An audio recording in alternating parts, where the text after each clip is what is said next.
All right, another exciting video from Mr. Cole coming at you today. All right, this video is about parallel circuits. Now let's take a second and go back and look again at what a series circuit was. So a series circuit is one in which when the current leaves the battery, the current has only got one place to go. And if you remember, the big foundation is that what is true of the current in each of like these three resistors that are in a series with each other.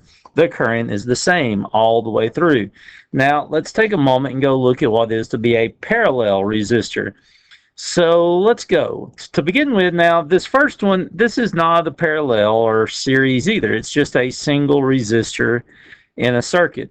So let's go down and look at this next image. All right, this next image is parallel. And the reason why, as my screen randomly jumps around, the reason why, it's because of this. If you take a look at this point, this is what we refer to as a junction. So this is a junction. So imagine what happens. Say, here's our power supply, our battery over here. Here comes the current leaving the battery. And we've got this, we can say an I total leaving the battery. So we've got this I total, this current, this flow of charge leaving the battery.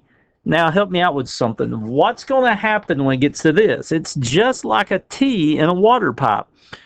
Part of the electricity, part of the current, mind you, part of the current is going to go down through R1. I'll call that I1. But part of the current is going to go through this other branch and make its way through resistor number 2. And that's what we'll call I2 at this point. So here's our layout that we've got with us. Now, obviously, you can already tell something when we're laying out equations for this. I total is not equal in the circuit. So once you know your I total, all the other I's add up equal. Now, I wish I could say it's just as easy as that, but obviously eventually you get mixed up circuits where you've got series and parallel, and you'll have to think about what happens at each of these junctions when you work those mixed up problems. For now, though, these are just parallel. Now, here's the other thing. This is what's kind of neat. Let's say that we had a 3-volt potential in this problem. So what's kind of cool is this. If you look, it's basically like each of these resistors have a direct connection back to this potential. And what it means is that this potential has got the ability to equally push charge through both of these resistors. So that means there's 3 volts of potential on that resistor, and there would also be 3 volts of potential on the other resistor. So it leads me to another foundation equation that in terms of a parallel circuit, check this out. My voltage, V1, V2, if I had 3, the voltage is equal across every single part of the circuit. Because essentially, again, this battery or this power supply, it's trying to push charge. Well, it's going to push both of them through. So just out of curiosity, you should be able to answer this. What if you had a 10 ohm and a 20 ohm resistor? You should be instantly able to figure out which one would have the greatest amount of current flowing through it. And so the least resistance would have the greatest current. So I1 would have more current flowing through it than I2. So again, that's an easy AP type question to ask, would be to rank them in order of which ones would have the greatest amount of current flowing through there. And it could also ask which one would have the greatest power. And so we could also go along with the power side of it as well. We know that the volts are equal to each other. So we could also try and figure out which one would have the greatest power in there. And so easily we could go with I square R to try and figure that out, or we could use V square over R. Now let's take a second and come over here and do this. This is the one that's going to look wonky. We could do this in a lab, but we would have to take data. And it is a worthwhile lab experience to derive this equation. and I might shoot a video like showing how we graph and derive this. And that wouldn't be a bad thing for me to do, actually. So I may actually shoot that video today. But look at, here are your three equations for parallel resistors. And again, look at this 1 over this inverse equation for finding your R total. Well, now let's go down and let's put that to use in a problem. Let's actually just solve a problem like you would. So let's say we've got a problem with a 3-volt potential in there. And let's go through and let's do this. Let's make this one a 10 ohm resistor. Let's make this one twice as big, a 20 ohm resistor. And let's make this one a 40 ohm resistor. Now, if you look, these are parallel to each other, not because they're literally parallel across my page, but if you look, the electricity is going to split at these junctions. Now, this picture is the exact same as if you look, some book might do this. Another book might draw this picture this way. And you might see this picture. And so if you saw that, it's the exact same picture. There's no different in here. The current, when it comes into this, is going to split 3 different ways. You'll have an I1, an I2, and an I3. So that's something to kind of keep in mind there. So now let's see if I can erase this out of my way and get back to the problem at hand. So at this point, you should already be able to do something for me. You should be able to rank which one of these 3 resistors would have the greatest amount of current flowing through it. Well, obviously, the least resistor would have the greatest amount of current. So if we come over here, the least current then would be through this 40 ohm resistor. All right, so just like we did in the other problems, the first thing I want to do is this. Number 1, I want to find the total resistance of the circuit. And since these are parallel to each other, I can do that by adding up the inverse of each one. And I'll show you too what most people forget to do when they work these problems. I'll give you a little hint. The answer will be less than your least resistor. So like in this case, we should have less than 10 ohms of resistance total in this problem. So let's do this. 1 over R total is equal to 1 over 10 ohms plus 1 over 20 ohms plus 1 over 40 ohms.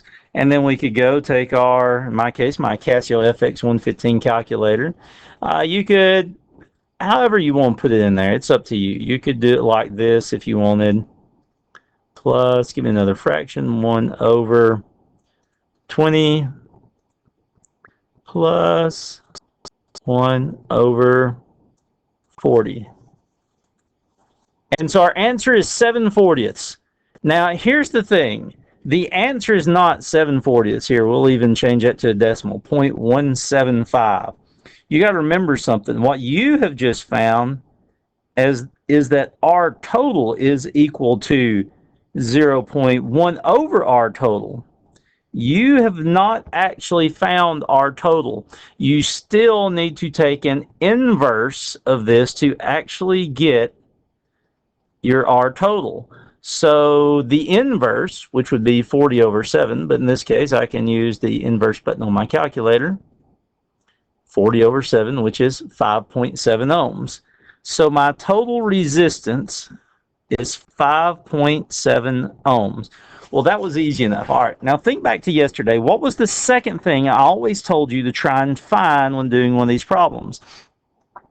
Try and find your total current next. Now remember, we talked about this in my other video.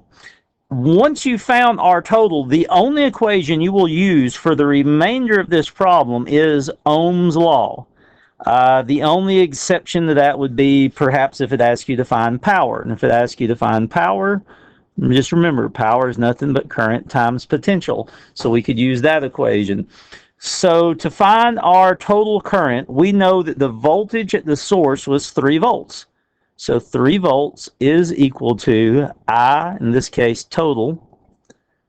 Our R total was 5.7 ohms. So we're going to be right at a half of an amp, right?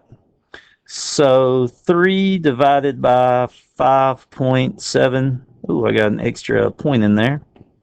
0.7 is equal to 0.53 amps. So 0.53 amps. Now let's talk about what that means. That means, I'm going back over here to the battery.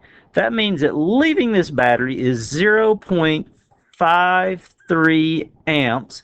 And what's going to happen is that current is going to split, and you're going to have part of that current going through R1, part of the current going through R2, and part of the current going through R3. Now, eventually, all these currents would come back together at this location, and we should have 0.53 amps again by the time we get back to there.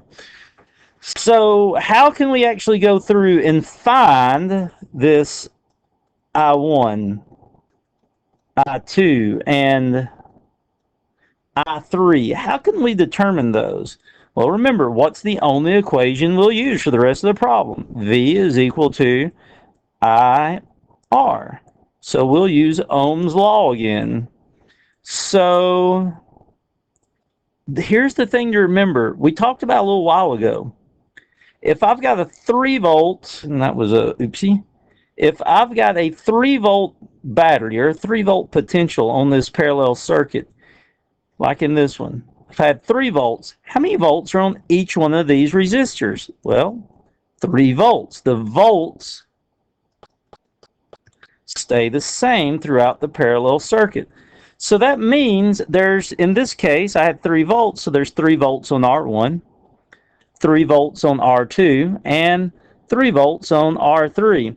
So will I even use the 0.53 amps? No, I'm not actually even going to use that again, but hey, it's always helpful to know that.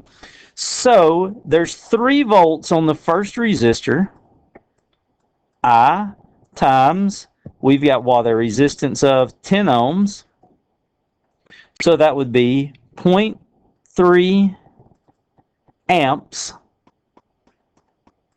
of current flowing through the first resistor. So how many amps would be through the next resistor? And at this point, you could probably cease this video because you should have an understanding.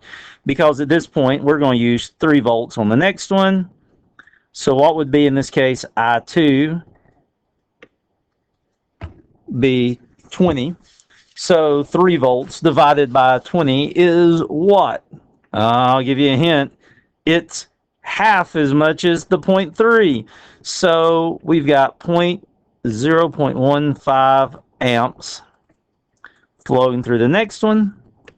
And then if you wanted to figure out what your other one was, how could I also figure out what? Yeah, I could use V equals IR. But how could I also figure out I3 if I wanted to? Let's go back and look at the picture real quick. I'm going to change my ink yet again here. Hope nobody's like green colorblind. I'm going to go to green. We just figured out that there was what? 0.3 amps flowing through this guy. There was 0.15 amps flowing through this one. So we're up to 0.45 amps at this point. Well, how many amps were in this circuit? 5.3. So if we're up to 4.5, that means there's only 0.08 amps left in the circuit. So that's how we can kind of go through, and it also keeps us track of everything. And again, if the problem asks you to find power, I know you could find it by using this P equals IV. All right, so I think you should have a decent little grasp on this. The next video that I'm going to do that's in this series, the next video I'm going to make and publish, hopefully I'm going to publish it within the hour. The next video is going to be essentially what happens when somebody combines these two. And I've got other videos on my channel about it, but I'm trying to make a whole group of fresh videos. So anyway, there's our next video. So y'all take care, and I'll see you later. Bye.